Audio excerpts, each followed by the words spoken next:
the honor of inviting the Honorable Union Minister of Heavy Industries and Public Enterprise, Dr. Mahendra Nath Pandey ji.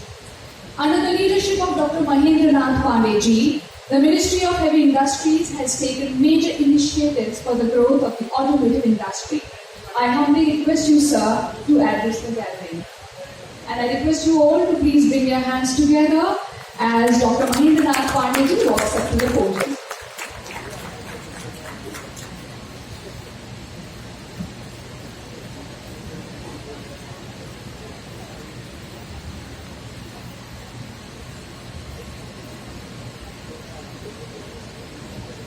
आज Toyota द्वारा विश्व के पहले BS6 phase 2 विद्युत flex engine वाहन का जो प्रोटोटाइप, इसका इनॉग्रेशन है। इस मौके पर हम सबके बहुत ही सम्मानित आदरणीय भारत सरकार के माननीय मंत्री श्रीमान नितिन गडकरी जी और यहाँ पर पेट्रोलियम एवं शहरी आवास से जुड़े हमारे माननीय वरिष्ठ मंत्री आदरणीय श्री हरदीप पुरी जी, अपने बीच ऑनरेबल एम्बेसडर ऑफ जापान तथा Shri Masakazu Yoshimura MD and CEO Toyota Kirloskar, Shrimati Geetanjali Kirloskar, chairperson and managing director Kirloskar system private limited, Shri Vikram Gulati, country head and executive vice president Toyota Kirloskar, और जापान के अन्य सभी डिप्लोमेट डेलीगेट्स, भारत सरकार के हमारे मंत्रालय सहित अन्य मंत्रालयों के सभी वरिष्ठ अधिकारीगण, मीडिया के साथियों, अन्य सभी सम्मानित जन, सभी को हृदय से बहुत बहुत सम्मान। आज एक बहुत, जैसा माननीय पुरी जी ने जो मेराई और अन्य विषयों का उल्लेख किया, उस समय भी हम लोग माननीय गडकरी जी की पहल पर वहां उपस्थित थे, और आज भी जो पहल है ये किर्लोस्कर और जापानी सहयोग से ये जो नई चीज आज प्रोटोटाइप लॉन्च हो रही है,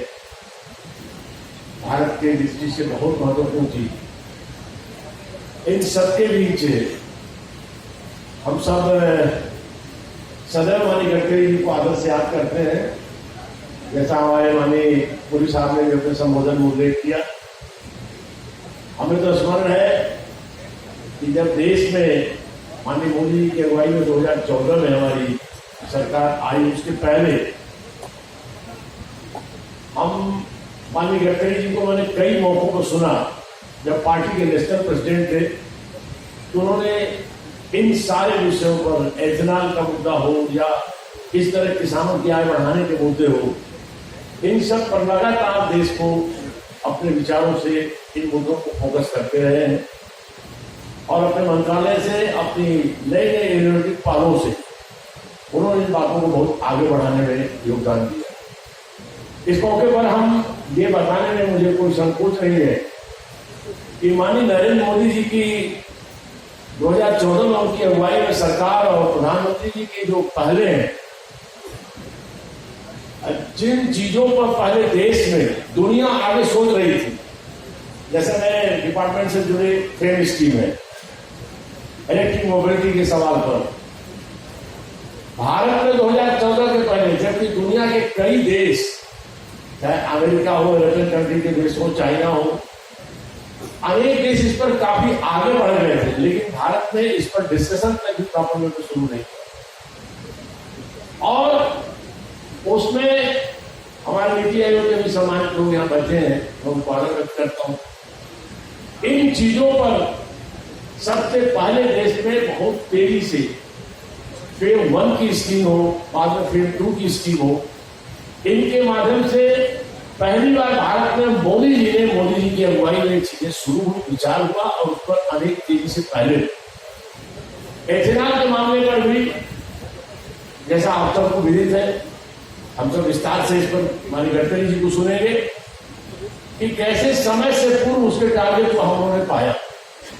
और हम सब 2030 के टारगेट को भी 20% रेवेन्यू को 2025 तक भी उसको पाने के नजदीक पहुंच चुके हैं।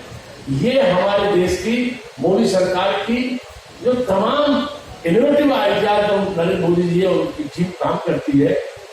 और लगातार उन चीजों को पहल करते रहते हैं माननीय प्रधानमंत्री मोदी जी, उन सब का परिणाम है कि देश हर फील्ड में, अभी हाल में हम दुनिया के चौथे और दक्षिणी ध्रुव पर पहले देश के रूप में दुनिया में अपना सम्मान पा रहे हैं चंद्रयान 3 के लैंडिंग के रूप में। इसी तरह से हर फील्ड में हमारे देश में नरेंद्र मोदी जी की पहले हम सबको आगे ले जा रही है। उसमें मैं आपको शुभकामना दूंगा, बधाई दूंगा कि टोयोटा किर्लोस्कर जापानी सहयोग से आप सब लोगों ने और किर्लोस्कर जी का जो विजन था, मुझे आज मैं अभिनंदन करूंगा गीतांजलि जी का कि हम सब के भी आदरणीय विक्रम भाई आज दुर्भाग्य से नहीं है, लेकिन वो जिन चीजों को हम लोग से चर्चा करते थे, बड़े खुले हृदय के व्यक्ति थे, उन चीजों को गीतांजलि बहुत तेजी से आगे बढ़ा रहे हैं। इसके लिए मैं अपना अभिनंदन, अपना सम्मान आपके प्रति प्रदान करता हूं। तो आज के इस मौके पर मैं आप सबको ये जो इनका जो दूसरा पक्ष है, आज इससे किसानों का जो लाभ है, आज भारत के अंदर आज 20% इथेनॉल का जो हमारा कंसेप्ट है, ये हमारा सफल होता है, तो आप समझ लीजिए कि हमारा 2020-21 में पेट्रोलियम आयात 185 मिलियन टन था, जिसकी लागत लगभग 551 बिलियन अमेरिकी डॉलर थी। अगर ये हम कदम आगे की जिस तरह से इतना 2025 तक हम पूरा करते हैं, तो बहुत बड़े पैमाने पर हम भारत के अंदर अपनी आयात निर्भरता को कम कर सकते हैं और अपनी बचत कर सकते हैं। इसी तरह प्रदूषण के दृष्टि से भी हम इस विषय पर जो COP 26 में माननीय मोदी जी का वचन है, उस पर तेजी से हमारे कई मंत्रालय काम कर रहे हैं। हमारा सौर ऊर्जा के क्षेत्र के लोग, हमारे माननीय गडकरी जी का मंत्रालय, हमारा मंत्रालय, और इन सब विषयों पर तेजी से काम करते हुए COP 26 के टारगेट को समय से पूर्व पाने की दिशा में आज हम सब उस काम का परिणाम आपको मैं बताना चाहूंगा, आपसे शेयर करना चाहूंगा कि आज जैसे मैं फ्रेम स्कीमों के बारे में कुछ आंकड़े जो इलेक्ट्रिक मोबिलिटी के दृष्टि से एथेनॉल के आंकड़े डिटेल हमारे अन्य आदरणीय बंधुओं के पास और ऑफिसर के पास होंगे कि इससे कितनी देश के अंदर आज अब तक जो हम लोगों ने लगभग फेम से, ये तो मैं अपने डिपार्टमेंट को जो सपोर्ट से फेम के द्वारा जो हमें सपोर्ट है, उससे लगभग 9,44,567 गाड़ियां हम लोगों ने इलेक्ट्रिक व्हीकल इस देश में लॉन्च की है, देश में चल रही है। अदर प्राइवेट भी इससे अलग बड़ी संख्या है। ये मैं गवर्नमेंट सपोर्ट की स्कीम की बात चर्चा कर रहा हूं,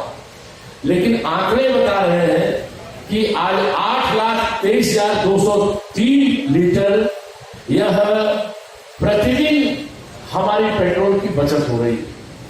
इतनी बड़ी बचत देश को हो रही है। हमारी कितनी आयात निर्भरता कम हो रही है कि 2,50,45,341 लीटर पेट्रोल और डीजल के अब तक इस एक स्कीम की चर्चा मैंने किया, इससे हमारे देश को लाभ हुआ। अगर हम कार्बन उत्सर्जन इससे कितना कम हुआ है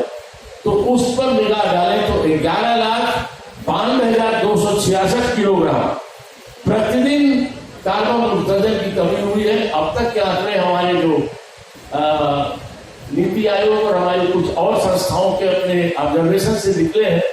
कि लगभग 3,62,72,623 किलोग्राम। ये मैं केवल ई मोबिलिटी की कार्बन उत्सर्जन की बता रहा हूँ। एथेनॉल के कार्बन उत्सर्जन और सबके आंकड़े आप जब जोड़ेंगे तो ये बहुत बड़ी सफलता इस दृष्टि से हम सबको मिल रही है। आज आप सबके बीच में ये बताने में मुझे खुशी हो रही है कि किस तरह से हम इस एथेनॉल मिलने के काम को आगे बढ़ा करके हम देश में